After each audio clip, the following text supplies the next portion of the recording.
Hello everybody, welcome to what I don't usually do, which is an unboxing, because I don't usually buy a lot of stuff. It's tend to be more on the frugal side, and I've already feel like I've got enough stuff.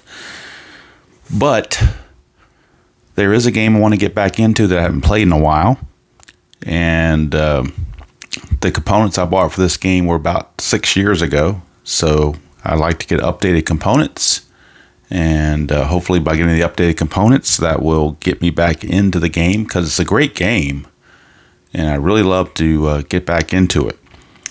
So what we have here is the box, and as you can see, it has still got the tape on it on both sides. So as Kirk Berglund would say, this would be considered an authentic unboxing. There are no raises up on the corners. Nobody scratched at it unless the post office people did it, but I certainly haven't. This was on the porch when I got home from work today, and so we're gonna go with it. Now, much like Kirk Berglund, they don't usually let me have these kind of things, but today or tonight I'm gonna need them to get through this, because unlike Kirk Berglund, I don't have the guns, so there's no gun show today. So I'll save the guns for him. I'm a little bit too old for the gun show, so I figure I'd do well enough if I can get this box open. So I'm just going to take the scissors and try not to injure myself. And we'll see about getting this tape off. And again, keep it authentic and run the risk of looking silly, but and taking way too long to get into a box that shouldn't take this long to get into. But I'm not going to pause the video and then all of a sudden everything be unboxed. So I want to show the good, bad, and the ugly in my unboxing lack of skills. And hopefully this is enough to get into it without damaging the contents. We shall see. But again, I need guns. I don't have his guns, so I will do what I can with my old arthritic type fingers. Yes, I am 58, so I'm not as young as I used to be. But as Toby Keith sang, ain't as good as I once was, but I'm as good once as I ever was. So there you go. Maybe that's my display of guns right there. Close to it anyway, close as I can get. And now we've got the box open, and we see it is excellent packaging. Excellent packaging, which from what I understand, this game company, from what I can recall, has excellent packaging. Now, I actually haven't bought any printed material from this game company in a long time. I've bought a lot of computer stuff from them, but not printed stuff. So, the game I want to get back into and really dig down deep, because it's a great game. I really want to get back into it and get all my skills back into place and add it to the rotation on the channel, is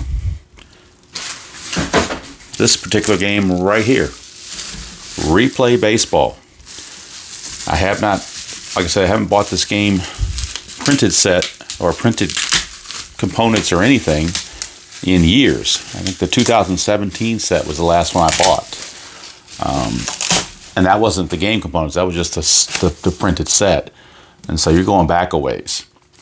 So take the cellophane, or the, I don't even have the guns to pop the bubble wrap. That's pretty bad, isn't it? I tell you, there we go. Take that, Kirk Berglund. There you go.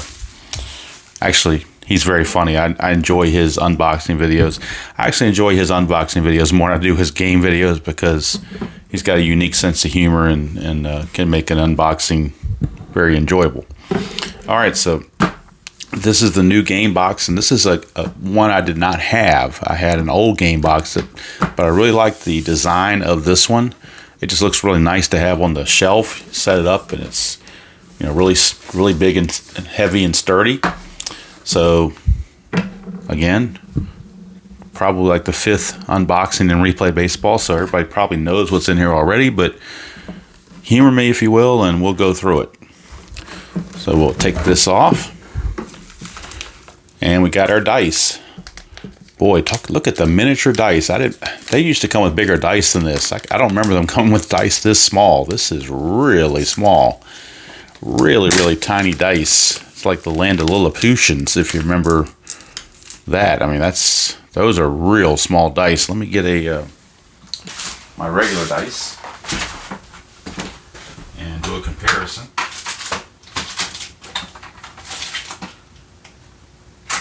Let's see. These are, or this is the little dice that came with Stratomatic, and you can see it's pretty much the same size, except these kind of have rounded corners, which is kind of, see, these are completely square.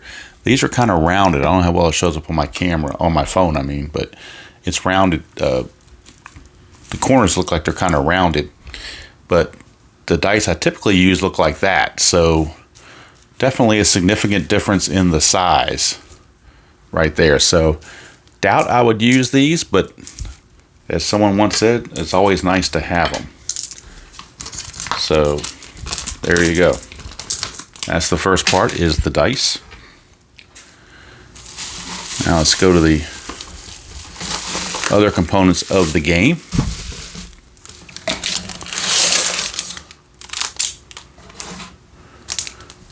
Oh, okay. A little bit disappointed from what I can see here. This is not the foam board that came with the game that I've been seeing people have. It's a little bit different, so maybe it's still a foam board, but this feels more like it's the cardboard board, not the nice foam board I'd seen some people have. And I did notice that after I bought this, that the game components are out of stock, so maybe I was getting the last of their stuff. I don't know, but oops. I was really looking forward to the foam thing here, so that is a bit disappointing. I will have to admit that is a little bit disappointing not to have that. Got another one of the. I've already got one of these boards, but it's always nice to have a brand new one. Like I said, nice new components will get me more into getting back into the game.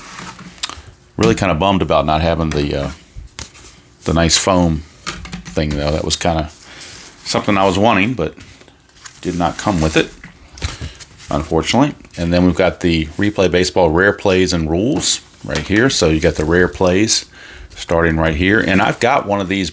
I've got one of the original Replay Baseball binder books that were later replaced by this board, but the binding's starting to tear a little bit because of age, so it's nice to have the Rare Plays and the Rules on a nice new freshly minted one that the binding is where it needs to be, and it's going to last for quite a while. So, and like I said, the Rare Plays for Replay Baseball, I still think they're the best in the business. I have been known to use them for other games as well. All right, you get the standard thing here, the Welcome to Replay Baseball. Going over a batter card, pitcher card, and a ballpark card, your sample of play. These are all the same stuff I remember from when I ordered before, a long time ago. You got your score sheets. And again, one of the score sheets is on heavy card stock, so that's always a nice thing to be able to do. They're just one-sided, which is fine, but you could always copy them two-sided if you want to, which is what I would probably do if I copy these. These are on regular paper, but this is on the card stock, so I want to keep this as a final one not to use, to always be able to use my copies. All right. And like I said, I'm still kind of bummed about that. I really wish they had the other one, the foam one, but this is, it's okay. It's just not the one I was hoping for. But I think, like I said, when they put on their website they were out of stock. I think that might be part of it, is that they were running low on components and probably just had to throw together what they could have. All right, and then finally, the season I got with it is the season I've been wanting to get back into, and it's kind of timely for 2023 because This season is 30 years old, if my public school math is correct. And that is the 1993 season.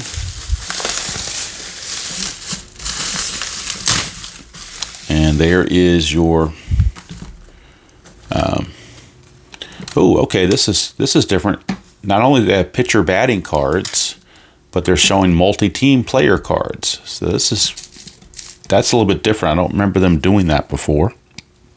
I don't know how new that is, but there's pitcher batting cards and multiplayer team cards. So if we dig into this, all right, you got Tony Fernandez's card with New York and Tony Fernandez's card with Toronto. So these are guys that don't have one combined card but have split cards. That's definitely different. I do like this. It's definitely different. I do like that. You've got Ricky Henderson for Oakland, and you've got Ricky Henderson for Toronto. Again, different players on different teams.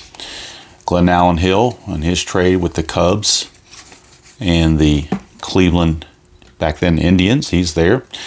The big one, Fred McGriff. He was with San Diego to start the season, but he got traded to Atlanta, and I think he's single-handedly the reason why Atlanta overtook San Francisco in that division race was because they got Fred McGriff. And so Fred McGriff combined hit 37 home runs on the season, 18 with San Diego, but 19 with Atlanta in fewer at-bats. So he had a really big uptick in his offensive performance going to the launching pad in Atlanta, still Fulton County back in '93. Mike Pagliarulo with Minnesota and with Baltimore. Then you got your pitchers that are with different teams. Roger Mason with Philadelphia and Roger Mason with San Diego. Scott Sanderson with California and Scott Sanderson with San Francisco. Tim Scott, San Diego, Montreal. So there's the multiplayer guys. And then, of course, your pitcher hitting cards numbers 1 through 6. So that was different. That's got to be new. It was new to me, and I don't know if they've been doing that for a while, but it's the first time I've seen that. And now you've got of course, you've got your teams right here. And the other really, really neat thing is you've got your yearbook. And, of course, it's got the Toronto, Philadelphia, Atlanta, and Chicago in the number there. And then you just open that up, and it gives you the 1993 season, and it gives you the standings, an introduction to that season, which I'm very familiar with the season, so I don't really need an introduction, but it's nice to get a refresher.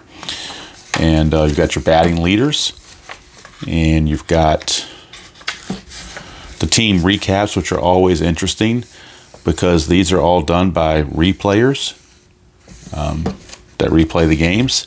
So very interesting to see what they write about as far as the different teams and what they did and how they're perceived by the different replay gamers. And then you've got in the middle here, you've got the instant results chart for the 93 season. Sometimes this comes on a separate piece of paper, but in this yearbook, it's in the middle of the yearbook, which is fine if I wanted to use this. But I will probably use Digital Diamond on the computer to sim other games in 93. All right, then you got your National League write-ups as well. And then if we go further ahead, let's get past the last write-up. You've got your multi-team batters right here. But a lot of these are going to have, I guess, one card for... Oh, wait a minute, here we go. There's an asterisk down at the bottom that says player has a separate card for each team. So the guys here that have asterisks by their names are those multi-carded guys I showed in the beginning. The ones that don't have separate cards are just listed individually. I don't know the reason why some would and some won't. I don't know the reasoning behind that, but it's fine. They're both are fine by me. Doesn't really make a difference to me one way or the other. Same thing over here with the pitchers. Same situation. There's only a few of the pitchers. Scott Sanderson, Roger Mason. They were the only two. And Tim Scott. There were three pitchers that had different cards for each team. And that was Sanderson, Scott, and Mason. Everybody else has apparently one card for both. And then you got the major season moves, in-season moves, I should say, to show what players did what and where they went, and if they got traded, released, signed, whatever the case may be. And then I guess the awards that Pete probably came up with, just based on his perception. Barry Bonds, your MVP. Kevin Napier, the Cy Young, and then you've got the Gold Gloves for the different players here. Barry Bonds also getting a Gold Glove according to that. So a lot of San Francisco Giants on there. 3 Gold Gloves: Thompson, Williams, and Bonds. Nobody from Atlanta is on here for anything, yet they won the Western Division. Nobody on here from Philadelphia won anything. They won the Eastern Division. But I guess as a team, they did, a lot better. Some of these yearbooks will have commercials from the year that it's done. This one does not, but some of the older ones do, like from the 70s and 80s they do. Maybe they stopped doing that for the more modern seasons. I don't know. Let's see. All right, so let's take a look at where can I find them here? Florida Marlins. I love expansion teams. So you got the Florida Marlins, Renee Latchman, and it's got the name of the team in the year, the record, where they finished in the division, the manager, and then a suggested lineup with any platoon players. So here they have Cotto and Whitmore as platoon players, suggested, of course. Cotto, the right-handed hitter, would play against the lefty pitcher, which is why he's on the left of the slash, and Whitmore, the lefty hitter, would play against the right-handed pitchers, hence he's on the right-hand side of the slash. And then the picture of Joe Robbie Stadium. These came with D6, the original type stadium cards. They were not available with the 2D6 where they were horizontal. They were only available in this fashion. This season was also not available with tall pitchers either. So kind of a basic, you got to go with what they have kind of thing. But nice little picture of Joe Robbie Stadium. Remember that from Dolphins fans? Yeah, how that converted to a baseball stadium. And actually, it when you were watching the game there, you didn't think it. At least I didn't think it was a football stadium. It felt like a baseball stadium. So I thought they did a really good job with Joe Robbie Stadium. And then you got your players, of course, and their player cards. And then you've got, these are all the batters. And then we get to the pitchers. And some of the pitchers, like Chris Hammond, have their own hitting card. He had enough at-bats, I guess, to warrant a hitter card, so he won't have to use pitcher hitting card number 3 or whatever he had. I guess it's rated 3. He's got his own card here. So that's kind of nice. The other pitchers, of course, will have a number by their card. All right, and then we've got the pitchers here, and there's Chris Hammond here with his regular pitching card, but not his batting card. Actually, it shows he had a batting card of 4 is what he would use if he didn't want to use his other card. Of course, the pitchers that aren't printed with their own hitting cards, you can get those free PDF on the website and download them and print them if you want. So that's the rest of the Florida Marlins. One of the guys that had a really good year for them was Brian Harvey, the closer. He had 45 saves and a 1.70 ERA. So look at all his whole columns 1, 2, and 3 are all ones. If you're familiar with replay baseball, I mean that you can't get much better than that. I mean, this is an excellent card. Could get dinged up a little bit for home runs here, and his control was excellent. All these ones plus the raised number, so he's not going to walk a whole lot of guys either. So excellent card for Brian Harvey. The only problem with that is Florida's probably going to be behind by so much that they don't have a chance to use the closer all that much. The other one of the good things about them, the replay cards as well, is that they're not perforated. They're all pre-cut, and they're all on the teams. Now, they do have a rubber band around them, which, you can argue whether you should have them on there or not, but I think these cards are in such good condition and they're really good quality stock that I don't think that rubber bands are really going to hurt them. These kind of cards, I don't really foresee need to put them in any kind of container or envelope. I think they're fine just like this. Now, the way they do the collating, though, is that sometimes players are on different teams. I mean, like a player can be for Baltimore, but he'll be in the stack with Chicago, that kind of thing. And this sheet tells you that. Uncollated player cards. So, for instance, it says here, you look at the Boston team stack. P. Carey, I guess that's Paul Carey. I don't know what his first name is. Move him to Baltimore. Okay, so we go to Boston. We look at look at the team stack and look for this Carey person. It's probably in the back somewhere, maybe. If he's a hitter, he's probably in the back of the hitters, I guess. Yeah, there he is, Paul Carey with Baltimore. So we got to move him to Baltimore. You got, I never heard of this guy, Ty Van Berkelio.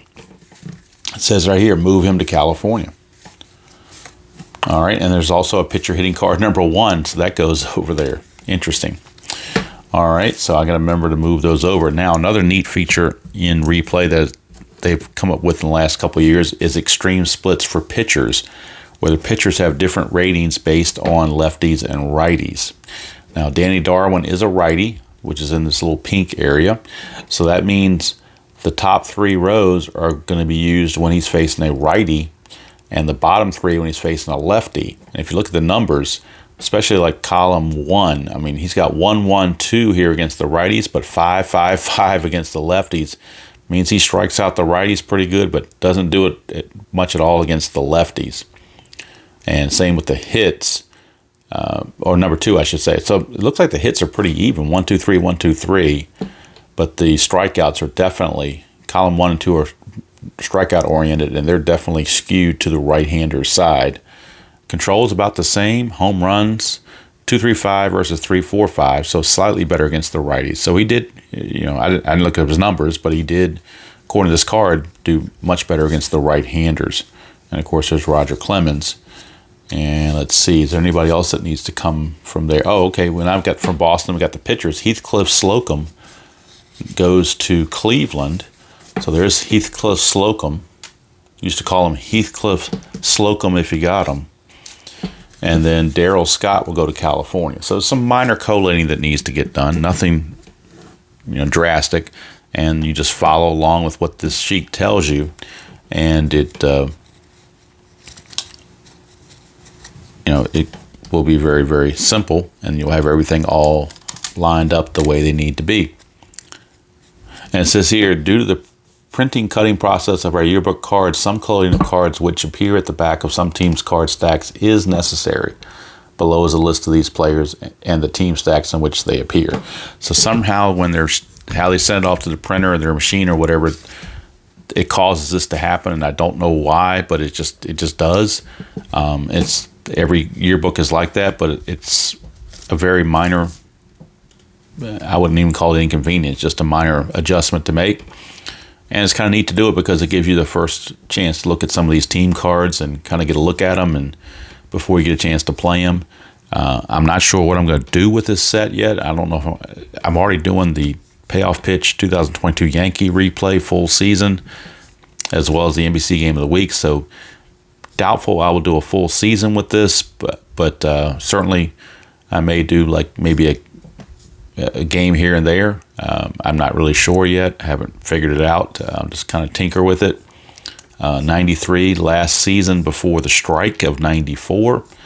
And I really liked some of the teams in 93. I love expansion teams, so I like the Colorado-Florida aspect of it. I like the Phillies that year in 93. All those guys like John Kruk and Dave Hollins and Lenny Dykstra and Darren Dalton. They were kind of a wild bunch, and the Wild Thing, Mitch Williams. They were all kind of a wild bunch. You had that incredible pennant race between the Braves and the Giants. Both teams won over 100 games. The Giants won over 100 games, but do not get in because there was no wild card back then. You had a really good Chicago White Sox team that gave Toronto all they wanted in the ALCS. So a lot of interesting things in '93, and of course how the mighty had fallen. You got the Oakland A's that just a couple of years ago were AL champions or AL West champions, and boy, it didn't take them long to to fall, did it? 68-94, as they got a lot of their players are no longer there. Got a very powerful Texas team with Palmeiro and Juan Gonzalez and Canseco. And, of course, that's probably the Texas team. That's probably where the steroids and stuff started coming into play that people didn't know about until later on. But I think that was the genesis of it, is Canseco giving those guys, the steroid help and introduce them to steroids and whatnot. I'm not an expert on the steroid thing, so I don't know. I'm just going by what I read or what I remember reading anyway. And so I could be off on that, but I think that's where it all started. So like I said, it's first time buying the updated components, and I think that will help me get me back into the game and get more enthused to play it when I have the new components out there and everything's nice and crisp and clean, and I'm not using something that's 6 or 7 years old. So I think that will get me motivated back into playing it again. So I was really impressed with all the components. I love the new box design. That's one thing I did not have. The small dice are a little bit interesting, but I guess because I guess if they're saying you're going to roll, maybe they're thinking people are going to roll on this little board. I don't know. You got the tokens to go here, here, and here, but not sure about the dice. But I guess I don't know. Like I said, I was hoping for the foam one that is kind of vertical and it's a dark green that I've seen on other people receiving their game components. This one wasn't like that, unfortunately. In fact, it says 2010 Replay Publishing, so I'm thinking they were running out of supplies and just had to throw something in there, so that's what I got. Again, not a major blow, but just one little thing that would have been nice to have, but it's not anything to gripe about, just making a comment, saying what's there and what's not. So that's it. And I'm really not a whole lot going on with that. With this right now, I'm not going to do any kind of games or anything. I'm going to take the time now to collate things and go to the computer and put all the cards in their opening day rosters and everything like that, so that when I want to do something with this, they'll be ready to go. If you enjoy Replay Baseball, then you know that what a great game it is, and to be something different on the channel instead of always doing I've been doing so much Stratomatic and so much inside pitch, and a lot of payoff pitch now, and Replay is one of those games I just haven't gotten to in a while. So looking to change that and give some variety to the channel as well.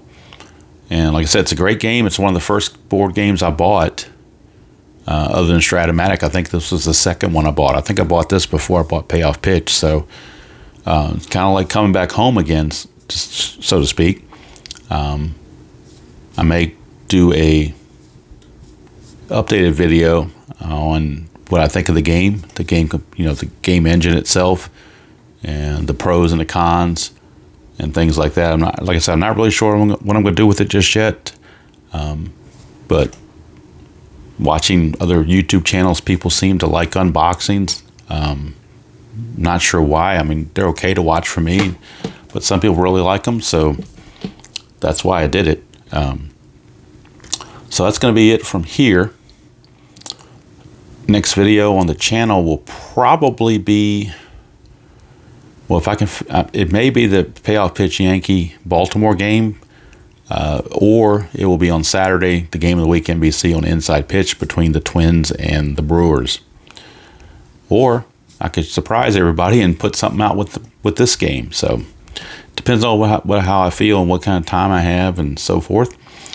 But I do appreciate you spending a few minutes with me to explore my hobby, reaching out to get back into Replay Baseball. And until next time, enjoy whatever game you choose to play, however you choose to play it. And I will see you all down the road.